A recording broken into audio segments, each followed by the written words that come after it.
एक बार की बात है। एक गांव में मुन्ना नाम का बच्चा रहता था। मुन्ना 10 साल का था। मुन्ना बहुत शरारती था। वह अपनी माँ के साथ एक छोटी सी झोपड़ी में रहता था। मुन्ना गांव वालों को बहुत परेशान करता था। वह कभी किसी बच्चे को धक्का दे देता था तो कभी किसी का सर फोड़ देता था। एक बार तो उसने एक कुत्ते की पूंछ में ही आग लगा दी। एक दिन मुन्ना की माँ को दूसरे गांव किसी काम से जाना था तो माँ ने मुन्ना को समझाया। मुन्ना, इस बार कुछ शरारत मत करना, वरना मैं इस बार नहीं बचाने वाली। लेकिन मुन्ना कहाँ मानने वाला था। माँ के घर से जाते ही वह घर से बाहर आ गया। उसने देखा कि एक औरत कुएं से पानी निकाल रही है। उसे देखकर उसके मन में शरारत सूझी। वह कुएं के पास पहुंच गया और उसने तभी कुएं के पास खड़ी औरत को धक्का मार दिया।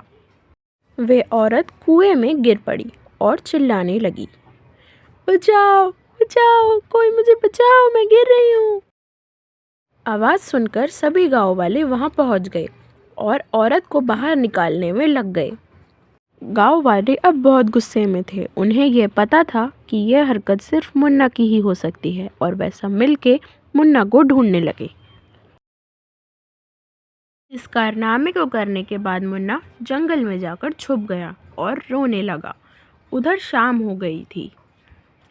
मुन्ना की माँ अब वापस घर लौट रही थी। जब ही उन्होंने रास्ते में देखा कि मुन्ना वहाँ बैठा हुआ है। तभी माँ मुन्ना के पास आई और माँ ने मुन्ना से पूछा, अरे मुन्ना, तुम यहाँ पर क्या कर रहे हो? शाम हो रही है, घर चलो। मुन्ना ने डरते डरते माँ को सारी बात बताई। यह सब सुनकर माँ बहुत गुस्से में थी और माँ ने इस बार मुन्ना को नहीं बचाया। माँ मुन्ना को कान पकड़कर गांव वालों के पास ले गई।